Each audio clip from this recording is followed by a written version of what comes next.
हरियाणा में क्या कुछ ऐसा कांग्रेस करने की स्थिति में है, मैं सिर्फ सीएम फेस की अगर बात करूं, जो चौंका सकता है, उनके नैरेटिव को बल दे सकता है? दलित फेस का एक्सपेरिमेंट क्या कांग्रेस कर सकती है? मुझे इस बात की संभावना जो आपने प्रश्न पूछा बहुत कम लगती है। मुझे लगता है कि जो भूपेंद्र सिंह हुड्डा जी जो हैं कांग्रेस में, और पिछले बार उन्होंने सरकार रिपीट करी थी, ये बात नोट करने वाली बात है, 2009 में उन्होंने सरकार रिपीट करी थी। तो मुझे कहीं से ऐसा दूर दूर तक नहीं लगता है जो आप दलित की बात कर रहे हैं। असल में कांग्रेस की जो इतनी बड़ी जीत होती दिख रही है, उसका जो सबसे बहुत से कारण होते हैं किसी भी जीत और हार में, उसका सबसे बड़ा और बहुत बड़ा कारण केवल ये है कि हरियाणा ने पिछले 10 साल में नॉन जाट सीएम को देखा है। तो उस वजह से जो जाट कंसोलिडेशन हुआ है वोटों का ज़बरदस्त तरीके से, देखिए 14 में भी बीजेपी के 33% वोट आए थे, लेकिन हुआ ये था कि एनएलओ और उनके बीच में वोटों का विघटन हुआ था, जो कि जाट पार्टियां मानी जाती थी। कांग्रेस की बात करें तो 14 में, और इनेलो की बात करें 24 इनेलो को और 21% वोट शेयर मिला था कांग्रेस को।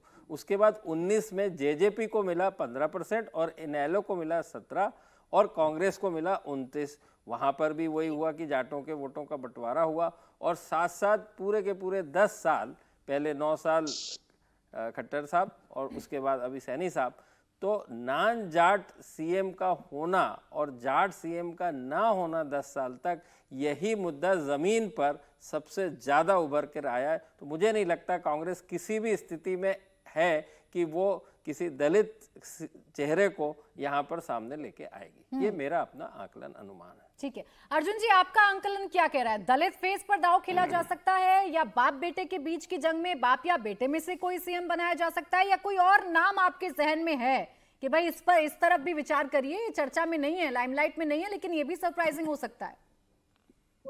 देखिए, कई सारी बातें हैं जो, जैसे 2005 में किस बात की कि 2005 पर भूपेंद्र सिंह हुड्डा ने ये इंश्योर किया था कि कांग्रेस पार्टी के अंदर एक जाट वोट एक बड़े खेमे में पहुंचे। उससे पहले लोक दल ही यूजुअली जाट वोटों की राजनीति करती हुई मानी जाती थी।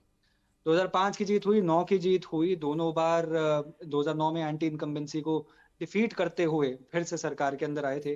2014-19 में जैसे प्रदीप जी ने बताया कि कैसे जाट वोट थोड़ा बट गया था, पर 2024 में हम देखें जाट कंसोलिडेशन एक बहुत अच्छा हुआ है। पर उससे ज्यादा इंपॉर्टेंट बात ये भी है कि चाहे 2005 के अंदर हम ये नोटिस करें कि एक नया फेस लाया गया था, वो नए फेस की वजह से हुड्डा साहब जब फर्स्ट टाइम आए थे तो उस वजह से लोगों को एक नई वेव हरियाणा के अंदर जरूर देखने को मिली थी कांग्रेस पॉलिटिक्स को देखते हुए।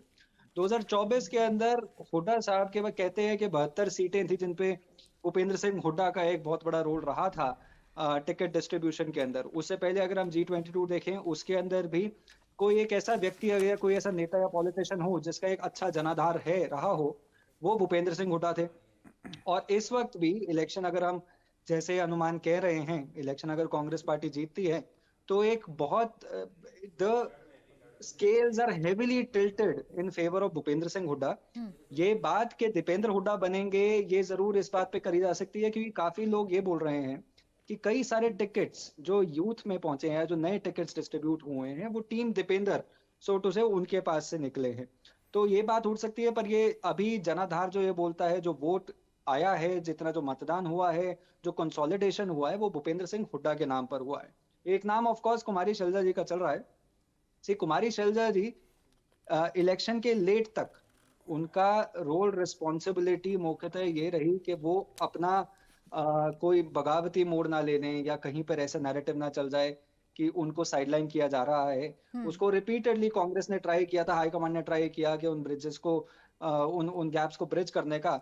हाउएवर मुझे जैसे सामने दिख रहा है कि दलित फेस से एक्सपेरिमेंट हो सकता है। अगर ये एक्सपेरिमेंट होता है, बहुत बड़ा एक्सपेरिमेंट होगा। आप हरियाणा की राजनीति में आज तक दलित चीफ मिनिस्टर नहीं हुआ, और एक woman Dalit chief minister will be a very big thing. However जिसने ज्यादा काम किया है, जिसका ज्यादा कंट्रीब्यूशन रहा है इलेक्शन के अंदर, जिसने ज्यादा रैलीज किए हैं, जिसने ज्यादा प्रोग्राम्स किए हैं, जिसके अराउंड ये सारा इलेक्शन कांग्रेस ने लड़ा है, वो भूपेंद्र सिंह हुड्डा है। तो उस सारे कारणों की वजह से ऑफ कोर्स अलग रीजंस हैं हमारे पास, बट उन सारे कारणों की वजह से ये स्केल जो है वो टिल्टेड है भूपेंद्र सिंह हुड्डा की तरफ। देखने वाली बात ये होगी कि भूपेंद्र सिंह हुड्डा कब रास्ता खोलते हैं अपने बेटे दीपेंद्र हुड्डा के लिए अब देखिए यहाँ से मुख्यमंत्री दोनों बनने सवाल खड़े हो जाएंगे। एक ये कि अगर भूपेंद्र हुड्डा बनते हैं मुख्यमंत्री तो कुमारी शैलजा का क्या होगा? वो तो दिल्ली के चक्कर भी लगा रही हैं, उनकी नाराजगी भी खुलकर सामने आई है। और अगर बाई चांस कुमारी शैलजा पर दांव लगता है तो हुड्डा क्या करेंगे?